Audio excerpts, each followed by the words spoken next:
Bonjour, bonjour, salut chez vous, j'espère que vous allez bien. Moi, ça va très très bien par la grâce de Dieu. Bienvenue à ce nouvel épisode de témoignages et faveurs divines.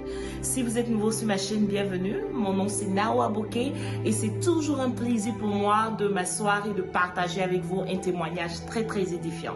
Donc si vous n'avez pas encore fait, abonnez-vous, laissez-moi des commentaires, likez et aussi activez la cloche de notification pour ne manquer aucune de mes vidéos.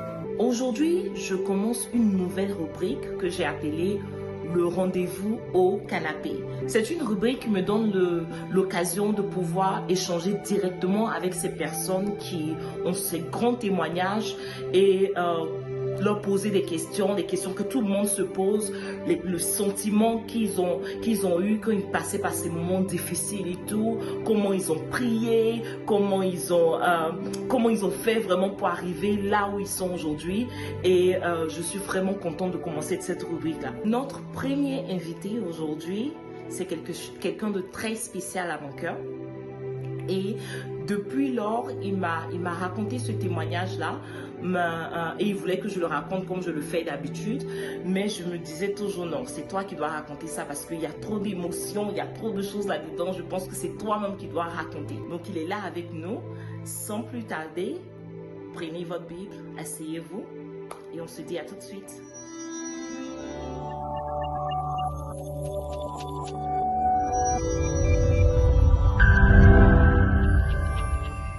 Bonjour Charles. Bonjour Nao. Merci d'être mon premier invité. Tu peux te présenter? Ok.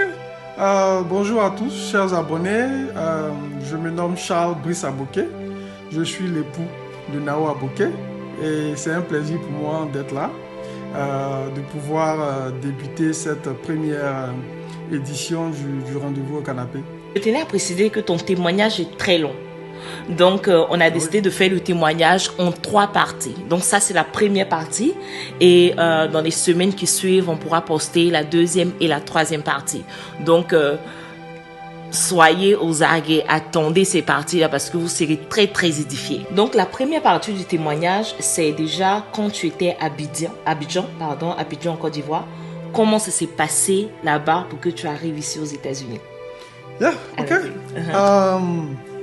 Alors, lorsque j'étais à Abidjan, je dirais que j'étais ingénieur télécom dans une entreprise de la place, dont je ne citerai pas le nom. Voilà, une entreprise qui est dans le domaine de l'Internet.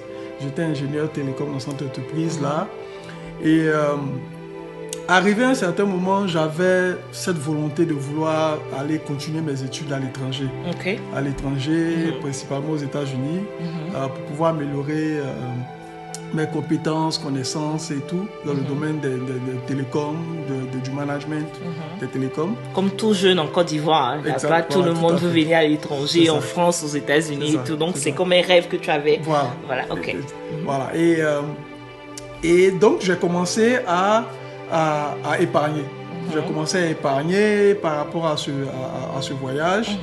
Et ce qui s'est passé, c'est que arrivé un moment, j'avais tellement de pression au travail aussi et que je voulais vraiment quitter mon boulot. Je voulais vraiment démissionner et puis partir. C'est-à-dire que j'avais vraiment cette forte volonté là de vouloir partir au fait.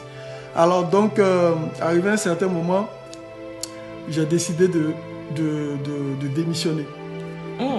J'ai décidé de démissionner. Ok, ça c'est un grand risque de démissionner son boulot parce que tu voilà. Et comment c'était à cause de quoi? Pourquoi exactement tu voulais démissionner? Bon, comme je l'ai dit, au départ, ce qui me motivait au départ, dès le départ à la base, c'était de pouvoir aller continuer mes études. Donc, naturellement, j'allais forcément démissionner, quitter mon boulot. Voilà. Mais ce qui me pressait au fait de démissionner, c'est que c'est parce que je me sentais plus confortable au fait dans l'entreprise. Il y avait trop de pression, il y avait du désordre, il y avait beaucoup de choses qui se passaient et on me donnait. J'avais un poste que j'avais mais qui n'était pas officiel, un poste de manager qui n'était pas officiel, voilà. Et il y avait trop de pression en fait. Donc je voulais absolument, j'étais pressé au fait de partir, de vouloir démissionner. Donc c'est comme ça que je commence à faire mes papiers pour pouvoir faire la demande de visa aux États-Unis. Et quand tu fais la demande, qu'est-ce qui se passe? Alors, ce qui s'est passé, c'est que lorsque j'ai obtenu l'admission de l'école, je suis allé à l'ambassade. Voilà, j'ai pris un rendez-vous, je suis allé à l'ambassade. Et dès que j'arrive à l'ambassade, on regarde mes papiers et on me refuse le visa. Wow. Et ça, tu avais déjà démissionné, laissé ton travail. Tout à fait. Et tu vas... et on te refuse le visa carrément. C'est beaucoup de pression, c'est beaucoup de stress qui monte parce que là, j'ai démissionné sous l'effet de la colère sans pour autant regarder le volet financier. Parce que je m'étais dit, moi j'étais convaincu à 100% qu'on allait me donner le visa. Franchement, j'avais cette foi-là qui était là. Mais d'où venait cette conviction? Jusqu'à même laisser le travail? Comment tu appelles ça? L'audace. Okay. J'avais beaucoup d'audace. Okay. Je suis quelqu'un, quand je veux vraiment atteindre l'objectif, je suis vraiment audacieux, très audacieux. Okay. Donc, je me disais, ok, j'ai l'épargne qui est là et j'ai les papiers qu'il faut, tout et tout. Donc, je suis convaincu voilà, qu'on me donnera le visa. Donc, je pars avec cette foi et cette audace-là, en fait, à l'ambassade. Okay. Donc, maintenant, tu as démissionné. Tu vas, on te refuse le visa. On me refuse le visa, alors mon retour à la maison était très difficile parce que pour emprunter même le taxi, j'étais pratiquement, je me retrouvais plus au fait. J'imagine. Parce que je me disais, waouh, on m'a refusé le visa, j'ai démissionné de mon boulot, donc je n'ai plus de revenus au fait. Donc du coup, j'allais me retrouver à utiliser l'épargne que j'avais pour pouvoir comment on appelle ça, pour pouvoir vivre. Okay. Pour pouvoir vivre et pour pouvoir aussi pendant ce temps reprendre aussi la procédure parce que je comptais reprendre la procédure parce que là du coup je suis coincé là, j'ai plus de boulot, je ne me voyais plus en train de retourner chez mon employeur pour lui dire ok, écoutez, bon, je sais que j'ai fait une erreur. Ça, c'est la honte. Voilà. Tu ne pouvais pas te rabaisser. C'est ça. Okay. Voilà, je ne pouvais pas me rabaisser, je ne vais pas ça. Voilà. Donc, c'est comme ça que, voilà, je me dis, ok, ben, je suis devant les faits accomplis. Donc, je décide de pouvoir monter une entreprise, une petite entreprise qui allait me permettre de pouvoir me générer des revenus en attendant que je retente encore la demande. Ok, donc tu crées une entreprise et comment ça se passe? Parce que je sais qu'en Afrique, quand tu créer une entreprise, déjà, c'est déjà difficile. Donc, comment ça se passe quand tu crées l'entreprise? Est-ce que ça va? Est-ce que tout va bien? Bon, d'abord, j'utilisais mon épargne. J'ai utilisé une partie de mon épargne pour pouvoir créer l'entreprise, une entreprise individuelle. Quand je parle de créer l'entreprise, c'est d'obtenir les documents, tout ça. C'est pas que je suis allé acheter un local ou louer un local. Voilà, puisque j'étais à la maison, je vivais encore chez les parents à la maison. Donc, c'était aussi un avantage que j'avais dans le temps. Donc, j'ai eu les papiers. Donc, ces documents-là me permettaient de pouvoir aller chercher des marchés. Dans le domaine, toujours dans mon domaine, dans le domaine des télécoms. Donc, je cherchais des marchés dans le domaine des installations, d'équipements Wi-Fi, tout ce qui est télécom. Voilà. Donc, ça se passait bien, l'argent rentrait et tout, bien. Non, c'était pas facile. Tout le monde sait, être entrepreneur, c'est très difficile. Et surtout dans les débuts, il fallait trouver des marchés, donc c'était très difficile. Les entrées, je trouvais par la grâce de Dieu, je trouvais des marchés, mais rarement. Et je sortais plus d'argent. J'avais plus de sorties d'argent que d'entrées d'argent. Puisqu'il fallait continuer à vivre, il fallait continuer à contribuer aux charges de la maison. Voilà. Et en parenthèse, pour dire que mes parents n'étaient pas au courant de tout ce qui se passait, parce que j'ai caché ça. Je ne voulais pas qu'ils sachent que j'avais démissionné, parce que je me disais qu'ils allaient me dire, mais Charles, tu es devenu fou, mais qu'est-ce que tu fais tout. Alors que j'avais cette propre condition. Je ne voulais pas vraiment.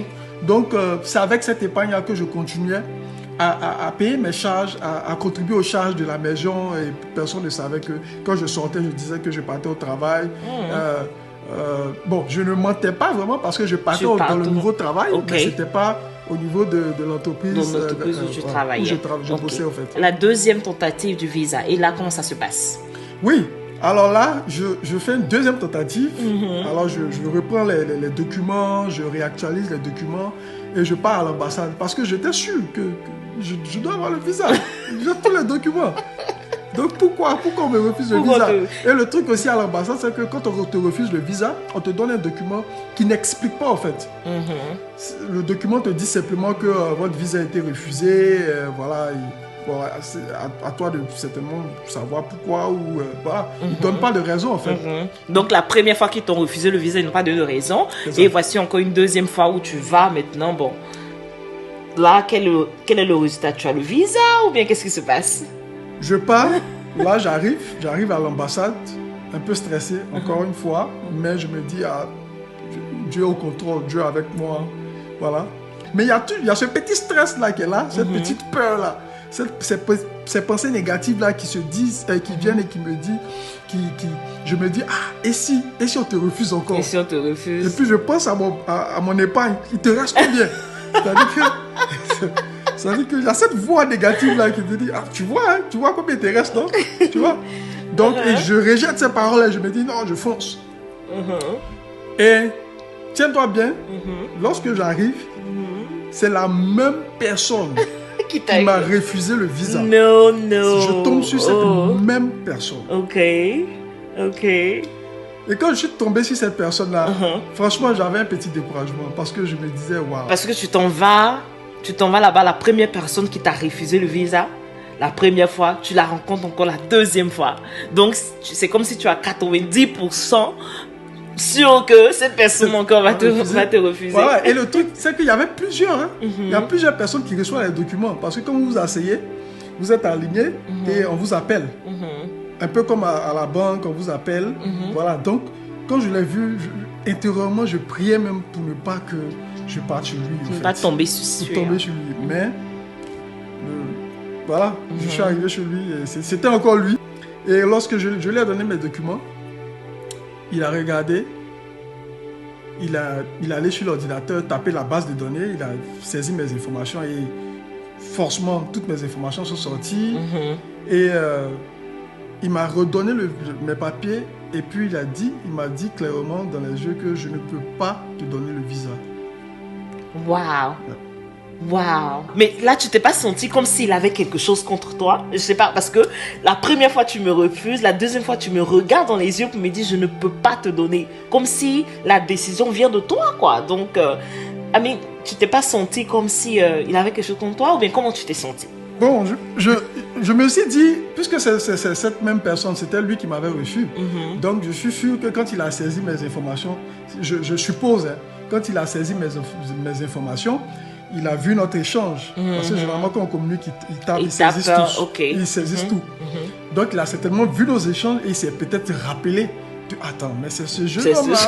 Ok, donc je ne vais pas perdre le temps avec lui. Donc, il m'a redonné. Et là, ça m'a fait mal. Là, j'ai eu mal. Là, j'ai eu vraiment mal. Ça se comprend. J'ai coulé des larmes quand je suis sorti. J'ai coulé des larmes. Ça m'a fait mal. Et de là, quelle décision tu prends? L'audace est toujours là. Waouh! C'est là. Là, je retourne. Mais cette fois-ci, je vais vraiment prier. Ok. Voilà, je vais vraiment prier. C'est là maintenant. C'est là que je commence maintenant à avoir cette intimité avec Dieu. C'est comme si tu commençais une nouvelle approche. C'est ça. C'est-à-dire que les autres approches, tu comptais sur tes papiers qui étaient en règle. Tu comptais sur le fait que tu as tout donné, tu as donné ce qu'il faut. Tu comptais sur ton audace, ta foi, tu comptais un peu sur toi-même. Parce que tu as fourni tout ce qu'il fallait. Mais cette fois-ci, tu as eu tellement mal que tu t'es dit, voilà, j'ai essayé une première fois avec moi-même, j'ai essayé une deuxième fois avec moi-même, la troisième fois, j'ai essayé avec Dieu. Tout à fait. Et là, voilà, je suis rentré à la maison et j'ai vraiment déposé tous les documents et j'ai commencé à prier. J'ai commencé à prier, j'ai commencé à demander pardon à Dieu, d'abord. Demander pardon à Dieu, parce que j'avais ce sentiment-là de culpabilité qui était là, et je me disais, je n'ai pas vraiment associé Dieu dans toutes les étapes. Et vraiment, et peut-être que ce n'est pas la volonté de Dieu, parce que je commençais à me poser cette question, est-ce que Dieu veut véritablement que je parte aux États-Unis? Peut-être qu'il ne veut pas.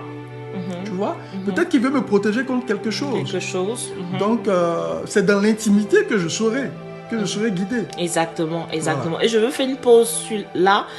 Deux fois, on a des questions. Tu as tellement de questions et tout, tu n'es pas sûr de quelque chose, mais tu ne demandes pas à Dieu. Tu ne vas pas prier, tu ne vas pas dire, Seigneur, dis-moi ce que je dois savoir. Tu ne fais pas ça, mais tu commences à te faire toi-même tes idées, tu commences à faire toi-même tes plans et tout, sans associer le Seigneur avec ses plans, sans même venir devant le Seigneur, dire, Seigneur, voici mes plans, voici ce que je veux. Qu'est-ce que toi tu veux? Comment tu auras ces réponses-là si tu n'as pas cette intimité avec le Seigneur? Comment tu auras comment le Seigneur va te guider si tu ne rentres pas en contact avec lui? Et vraiment, j'exhorte tout le monde à pouvoir avoir cette intimité avec le Seigneur pour pouvoir avoir des réponses à des questions que tu te poses, que le monde ne peut pas te répondre. Peut-être même le pasteur ne peut pas répondre à ces questions, mais Dieu attend que tu viennes au-devant de lui pour qu'il puisse répondre à ces questions-là. Là, tu t'approches du Seigneur, tu commences à prier et qu'est-ce qui se passe? Alors là, je prie vraiment. Je prie, je médite, je prie et je demande à Dieu d'abord de me trouver un boulot. Que je veux vraiment un boulot. Je veux en quelque sorte reprendre à zéro. C'est ça. Reprendre à zéro, avoir des revenus, voilà. Puisque le business, l'entreprise, c'était difficile. Donc je veux vraiment avoir un boulot avec des revenus fixes, des revenus fixes chaque mois. Ok. Donc c'est comme ça que je prie, mais voilà, pendant cela, je continue toujours à rechercher, à faire des demandes d'emploi, et puis à rechercher toujours des marchés aussi parallèlement. Ok. Et voilà ce qui se passe. Dieu fera un miracle, je dirais. Ok. Un miracle. On rentre dans un premier miracle. Voilà, c'est ça, on rentre dans un premier miracle. Okay. Nous sommes toujours en Côte d'Ivoire. Voilà. Nous sommes toujours en Côte d'Ivoire. Et j'étais sur Skype. Skype, l'application de communication dans le temps. Oui, dans le Skype, temps, voilà. il y a longtemps. Voilà. On n'avait pas de WhatsApp, c'était plus le Skype sur lequel on communiquait. Et mon ancien directeur technique, pour préciser, je voudrais aussi préciser que lorsque j'ai quitté l'entreprise dans de bonnes conditions, dans de bonnes relations avec mes employeurs. Voilà. Je ne suis pas quitté à coup de bec. Voilà. Mais intérieurement, j'avais cette colère-là, mais je n'ai pas montré. Voilà. J'ai quitté l'entreprise dans de bonnes relations avec mon patron direct, Guillaume Mededa, que je salue au passage, s'il suit la vidéo, et aussi à mon directeur technique, voilà, à tout le monde, même avec le PDG de l'entreprise. Je suis allé le voir, je suis allé le saluer, je lui ai dit au revoir, il m'a donné ses bénédictions avant que je parte. Ok. Voilà. Ça, c'est bon de préciser ça. Voilà. Sur les pas juste partir, mais c'est bon de préciser. Okay. Donc, sur Skype, je reçois un message de mon directeur technique, le directeur technique, et qui me dit Charles, comment tu vas? Puisque je lui avais dit que je quittais l'entreprise parce que je voulais créer mon propre business. Donc, il m'envoie le message Charles, comment tu vas? Le tout et ton business, comment ça se passe? Et ton business, comment ça se passe? Là. Et là, tu. Ben, non, là, il faut être clair. Là, faut être clair. Là, l'orgueil, il n'y a plus une histoire de l'orgueil pour dire, ou bien de mensonge pour dire, voilà, ça se passe très bien. Non, tu t'ouvres. Voilà, je m'ouvre. Je m'ouvre clairement, je dis, monsieur, c'est compliqué, c'est chaud. Comme on le dit en langage ivoirien, c'est chaud. Je lui dis, c'est chaud, je n'ai pas de marché, j'arrive à trouver difficilement des marchés, et vraiment, c'est compliqué. Et lui qui me dit, ok, je crois qu'il était en Espagne pour une conférence, en Espagne. Il me dit, ok, je serai à Abidjan, en Côte d'Ivoire, la semaine prochaine, et je te contacterai. Okay. Et on va en discuter. Donc je me dis, ok monsieur, il n'y a pas de souci. Bon, là je me dis, oh, ok. Certainement, il y a quelque chose qui arrive. Il y a quelque chose qui se prépare. Qui se prépare. Donc je continue à prier. Je continue toujours mes prières, ma méditation. Je continue toujours à chercher d'autres boulots, à d'autres marchés parallèlement.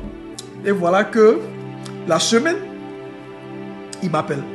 Il m'appelle. Le directeur technique voilà. T'appelle. Comme promis, il m'appelle. Il me dit, ok Charles, tu sais quoi? Depuis que tu es parti, voilà, en toute honnêteté, depuis que tu es parti, voilà, il y a un vide. Il y a un vide qui a été créé. Au niveau de la télévision. Il y a un vide qui est là. Et ce vide est toujours là. Et il me dit, bon voilà, je veux que tu reviennes, tout et tout. Qu'est-ce que tu en penses? Ben, naturellement, je dis oui. On n'a pas besoin de penser. On n'a pas besoin de penser. Donc j'ai dit oui, il n'y a pas de souci, monsieur, il n'y a pas de souci. Vraiment, merci beaucoup, merci de me permettre de pouvoir revenir. Vraiment, merci, voilà, j'étais vraiment content. Il dit, il n'y a pas de souci, tout, on a besoin de toi, voilà. Voilà.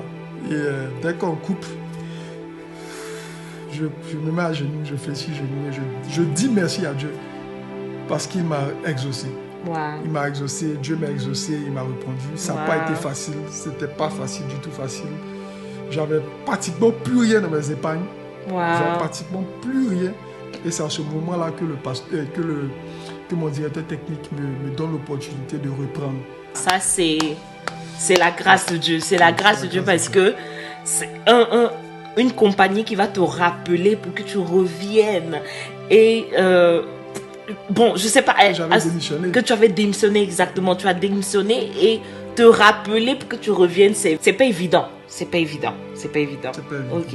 Donc là, il t'appelle, il te demande de revenir et là, tu fléchis genoux, tu commences à dire merci à Dieu, être reconnaissant au Seigneur. Et après, qu'est-ce qui se passe? Donc après, juste après, la direction technique m'appelle, la direction des ressources humaines m'appelle et me dit, allô Charles, le directeur des ressources humaines m'appelle, allô Charles, bon tu sais pourquoi je t'appelle, hein? Voilà, et on commence à rire, tout et tout. Il me dit, en tout cas lui aussi qui confirme que vraiment il est vraiment content, voilà, que je revienne dans l'entreprise et tout. Et on se donne rendez-vous le jour prochain. Le jour prochain, donc je pars là-bas. Lorsque j'arrive, il y a encore une surprise agréable qui se présente. Voilà. Parce que pour moi, j'allais signer le même contrat que j'avais auparavant. D'ingénieur télécom, avoir le même salaire, tout naturellement. Parce que pour quelqu'un qui a démissionné, qui encore repart et... Tu reviens peut-être dans ton même poste ou un poste inférieur à ce que tu as. Ou un poste inférieur même, voilà. Parce que moi, pour moi, je me disais, ok, le plus important, c'est d'avoir les finances, d'avoir l'argent et tout. Voilà. Et à ma grande surprise agréable, je dirais, j'arrive, il me tend le contrat et tiens-toi bien là-haut, tiens-toi bien. C'est une nomination en quelque sorte en tant que chef de service. Waouh! Ok. C'est-à-dire qu'on m'embauche en tant que chef de service. Waouh! Et ça, j'imagine que c'est un salaire bien plus élevé que ce que tu avais? Naturellement. Waouh! Un salaire bien plus élevé, presque le double que ce que je gagnais. Et là, comment tu te sens? Je sais que tu es en joie, tu es content, mais tu vois, c'est tellement impossible d'avoir ce genre d'opportunité. Donc, comment tu te sens là? Qu'est-ce que tu veux faire? En fait, c'est-à-dire que mon niveau de foi, c'est-à-dire que je commençais à voir comment Dieu était puissant, quoi, en fait.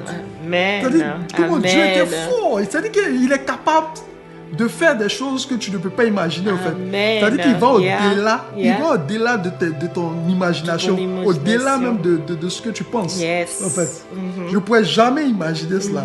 Quand on me rappelle, je démissionne, comme je vais négocier, on me dira mon retour. On me rappelle et on me nomme chef de service. Et avec presque le double du salaire que j'avais avant. Ça, c'est la grâce de Dieu, la puissance de Dieu qui se manifeste. Donc, c'est la faveur divine. Je suis encore en train de penser, je n'étais même pas là-bas, mais j'essaie de revivre ça pour toi et j'imagine cette joie de voir comment le Seigneur, c'est-à-dire que le Seigneur peut t'emmener dans une dimension vraiment que toi-même tu ne pensais même pas y arriver. C'est ça. Tu ne pensais même pas y arriver. Et il dit il va au-delà de notre imagination. C'est-à-dire, déjà toi-même tu dois imaginer. Tu dois rêver, tu dois imaginer. Et maintenant, le Seigneur va au-delà de cette imagination-là. Et pour toi, c'était d'avoir un boulot dans cette même entreprise qui te rappelle et te donne un poste qui est un poste que tu as chef de toujours service, voulu, voilà. comme chef ça. de service. Waouh, ça c'est la grâce de Dieu. Maintenant tu as là, tu as ce poste-là, tu reprends le boulot. Oui, ben, je Premier reprends. jour au travail, comme chef. Oui, comme chef. Le zèle. Zélé, content. Mon patron direct, voilà, qui me retrouve, que je retrouve, voilà, qui est vraiment content, et Guillaume que je salue encore au passage, vraiment qui aussi pendant ces moments-là, avec qui je communiquais beaucoup, qui vraiment m'encourageait, et même quand je devais revenir en entreprise, je l'ai informé, voilà, que tout, bon, il m'a fait savoir naturellement qu'il était au courant et qu'il était content. C'est vrai que le Seigneur a fait un miracle où tu reprends ton boulot et tout, mais et le rêve de vouloir venir aux États-Unis, est-ce qu'il disparaît ou bien il est... Quel est le prochain step que tu prends? La prochaine étape. L'audace est toujours là, le rêve est toujours là, c'est quelque chose que je voulais toujours, que j'avais à cœur, voilà. Donc je n'abandonne pas mon rêve, je n'abandonne pas mon désir de vouloir partir, mais j'ai plutôt compris qu'il me fallait maintenir ces finances-là, il faut maintenir mes ressources financières, d'abord m'assurer que tout est OK avant de pouvoir démissionner. Avant de pouvoir quitter l'entreprise. Donc c'est la leçon que j'ai retenue au fait de la part de Dieu. J'ai manqué de sagesse. Ce que je vais appuyer aussi, c'est comme si tu n'as pas demandé vraiment à Dieu ce qu'il voulait. Toi, c'est ce que tu voulais. Donc pour toi, Dieu va avec ce que toi tu veux. Et le fait aussi de donner tes papiers, de donner tout est en droit, tout est bon. Donc il n'y a pas de raison et tout. Donc, et maintenant, cette fois-ci là, où tu as le boulot, tu as les finances et tout, tu décides, ok, je vais reprendre, mais je ne laisse pas ce boulot que j'ai. Parce que, apparemment, c'est Dieu qui t'a donné ce boulot. Donc, tu ne peux pas juste te lever là et puis laisser. Exactement. Tout à fait. Exactement. Et c'est ce que j'ai compris. Voilà, je manquais de sagesse. J'ai voulu faire les choses de moi-même. Et là, voilà. Donc, je me dis, ok, j'ai un boulot maintenant. J'ai un boulot, j'ai une source de revenus. Je reprends la procédure. Maintenant, cette fois-ci, en ne démissionnant pas. Voilà, donc j'ai repris la procédure. Et là, comme je le disais, j'avais cette intimité vraiment profonde avec Dieu. Dans toutes les étapes, je priais vraiment Dieu. Et arrivé un moment, j'ai dit à Dieu, si c'est sa volonté, pour cette troisième fois, qu'on me donne le visa. Si ce n'est pas sa volonté, pour que je parte aux États-Unis, peut-être pour cette période, ou bien je ne dois pas peut-être aller aux États-Unis, ou bien il a prévu que je parte dans un autre pays, ou bien je ne sais pas, ou bien il y aura des opportunités qui vont se présenter ici en Côte d'Ivoire, qu'on me refuse le visa. Donc du coup, j'ai ces indices-là qui sont là. Donc c'est ce que j'ai dit à Dieu. Donc c'était du genre que je n'ai pas le visa, que j'ai le visa, Seigneur, c'est ta volonté. Fais ce que tu veux. C'est ça. Wow. Et dans les deux cas, je suis convaincu que je sortirai gagnant. Parce que même si on me refuse le visa, je sais que Dieu a un autre plan pour moi en fait. Donc je partais vraiment maintenant dans ce sens positif avec Dieu, avec cette foi divine là au fait. Tu dis à Dieu, quelle que soit la décision que tu prends, je suis là. Quelle que soit la décision que tu prends, il n'y a pas de problème. C'est ta volonté, c'est ce que toi tu veux et tout. Donc, même si tu pars quand on te refuse le visa, ça ne va pas vraiment te faire mal parce que, comme tu l'as dit là, tu es toujours gagnant. Et c'est ça, avec le Seigneur, on est toujours gagnant. Et surtout quand tu as cette relation avec le Seigneur, que tu sais que tu as prié et tu as demandé à Dieu de se manifester et que la chose se passe, que ce soit positif ou négatif, pour toi c'est toujours positif parce que c'est la volonté de Dieu. Exactement. Donc voilà que je prends un rendez-vous à l'ambassade, je pars à l'ambassade. Donc j'arrive cette fois-ci, je suis dans un état d'esprit relax. Voilà, il n'y a pas de stress. Je suis serré quoi. Pas de stress, il n'y a pas de peur, il n'y a pas de crainte de pouvoir retrouver encore le même monsieur qui m'avait rencontré. Voilà. Donc je m'assois tranquillement et je crois que ce jour-là, il n'était pas là. Le monsieur n'était pas là. Il n'était pas là. Il y avait deux dames, je crois. Il y avait deux dames, une blanche et puis une autre. Et voilà que je tombe sur la dame, alors qui prend mes dossiers, Voilà, je lui donne mes dossiers, elle demande les dossiers, elle me demande ce que je fais dans la vie. Je lui dis, je suis ingénieur télécom, chef de service. Je lui montre tous mes documents, tous les papiers de l'école. Donc, elle tape naturellement mon nom et elle voit l'historique. Voilà, on m'a refusé 2 fois le visa. 2 fois le visa. Voilà. Donc, elle me demande, est-ce que c'est la première fois que vous venez pour un visa des États-Unis? C'est une question piège. Ça, c'est un piège. Parce que si elle a regardé dans les données, elle sait que c'est pas la première fois que tu demandes le visa. Ok. Et moi qui dis non, j'étais franc, voilà. Non, c'est pas la première fois, voilà. Et là, c'est la 3e fois. Okay. Donc, elle me demande, mais tu sais pourquoi on t'a refusé le visa? Je dis non, je sais pas pourquoi. Voilà, j'ai fourni tous les documents, voilà, qu'il fallait et tout. Donc, elle m'a posé d'autres questions concernant l'école là-bas. Je pars où, etc., etc.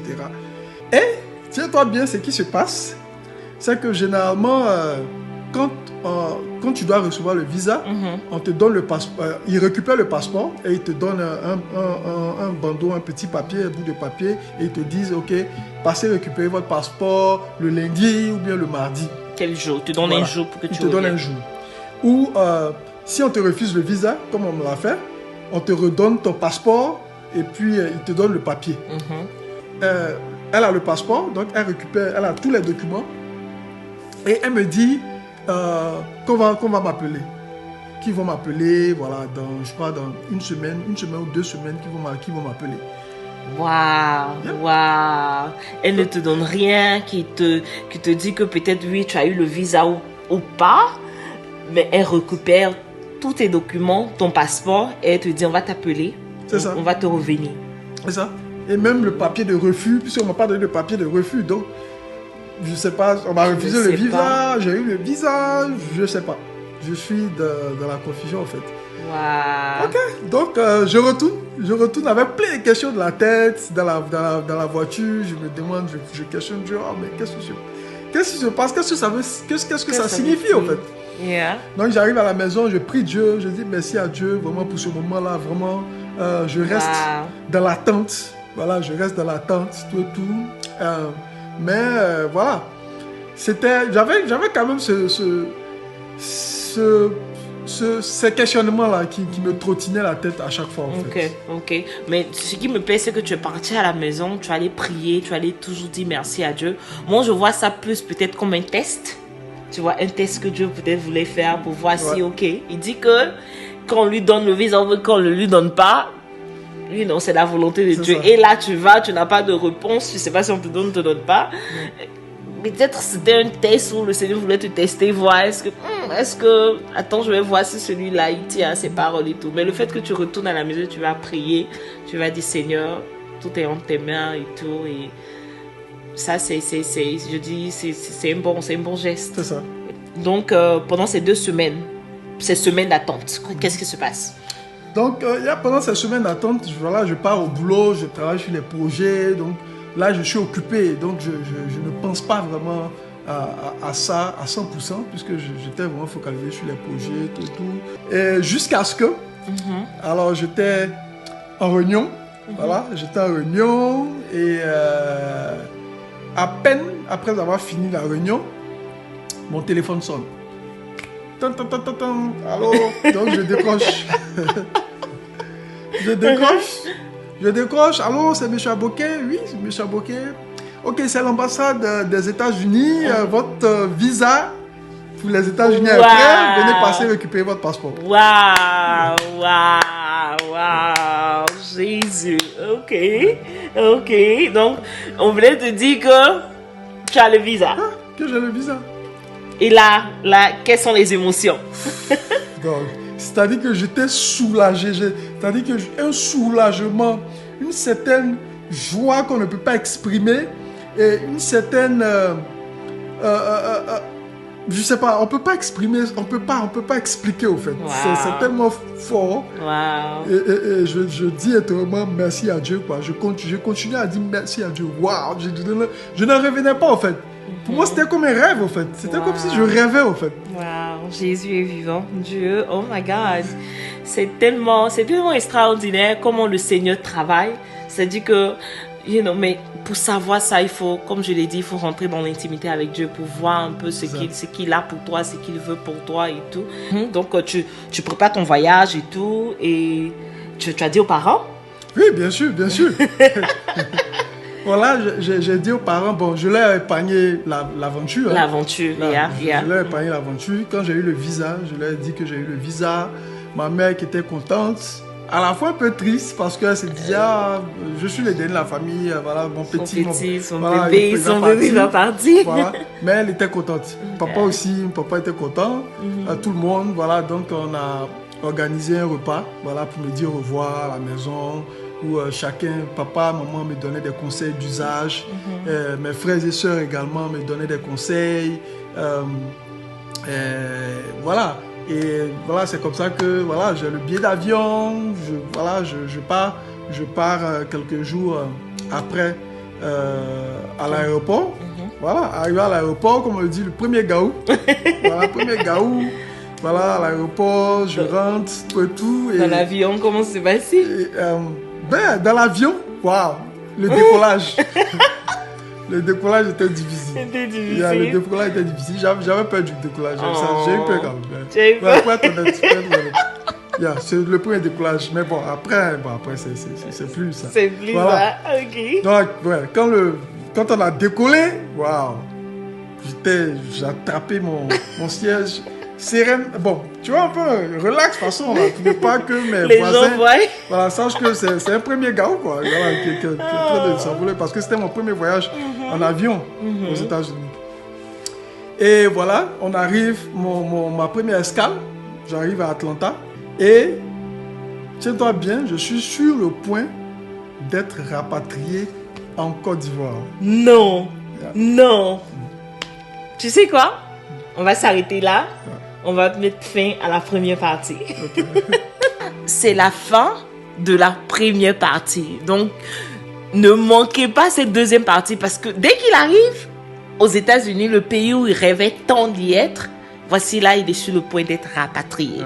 Je vous dis que vous ne voulez pas manquer ça. Cette première partie, cette première aventure, qu'est-ce que tu as retenu de ça? Qu'est-ce que, c'est-à-dire, on est des chrétiens avec le Seigneur et tout, ton aventure, être refusé le visa plusieurs fois et tout, qu'est-ce que ça t'a appris?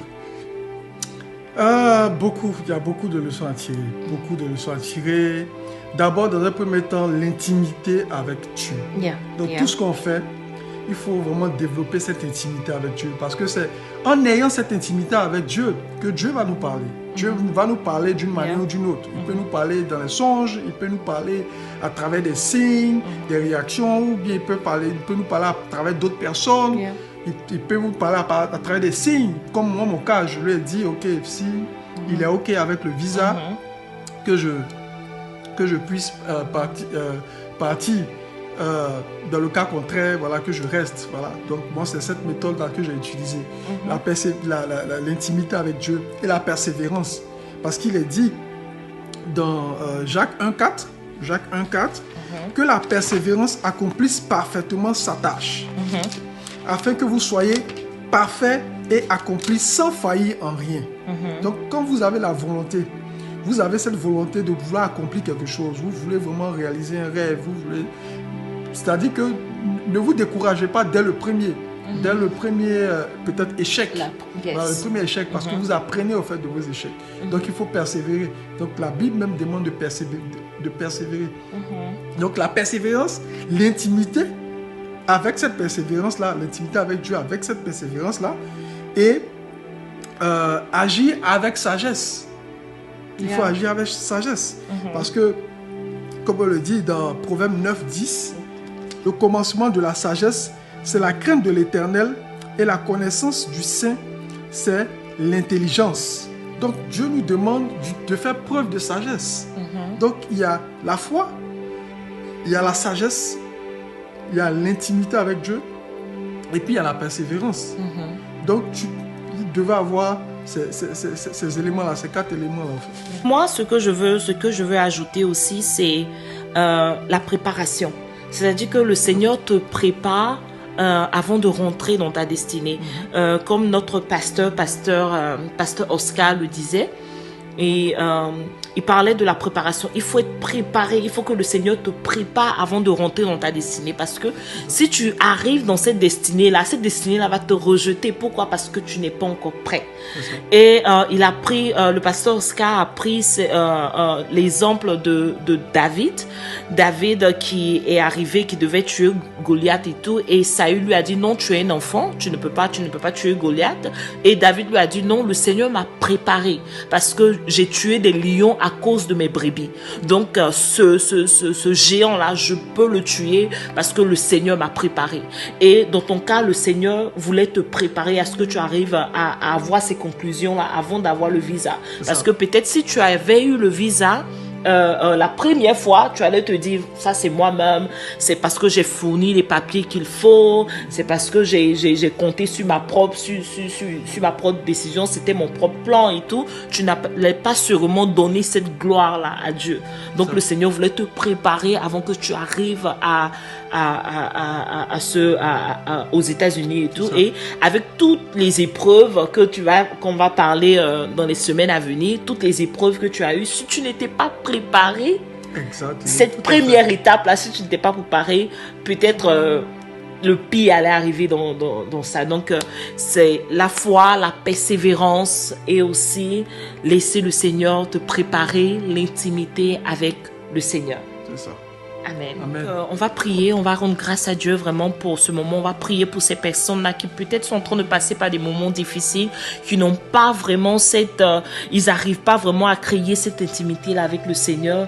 On va prier à ce que le Seigneur touche ces personnes qui nous écoutent là. Prions. Seigneur, nous voulons te rendre grâce, te dire merci. Merci encore pour ce moment de témoignage. Merci parce que tu permets que nous soyons là, ici, en ta présence. Merci pour ton Fils qui a voulu raconter tes bienfaits, Seigneur, à son égard. Je te prie pour ces personnes qui nous écoutent, ceux-là même qui n'arrivent pas à avoir cette persévérance, cette intimité avec toi, ceux-là même qui n'arrivent pas à être préparés, Seigneur, pour leur destinée. Seigneur, manifeste-toi dans leur vie. Touche ces personnes qui nous écoute, touche cette femme, ce monsieur qui nous écoute, et que Père éternel, ils puissent voir exactement ce que tu as préparé pour eux dans l'intimité avec toi. Au nom puissant de Jésus. Amen. Amen. Amen. Et c'est tout pour aujourd'hui. Merci d'avoir suivi ce témoignage. J'espère que vous avez été très, très édifiés.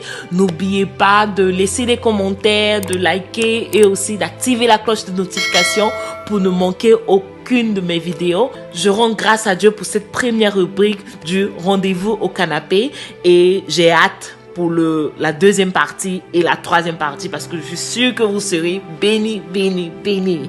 Sur ce, je vous aime, mais le Seigneur vous aime encore plus. On s'est dit bye bye. Bye.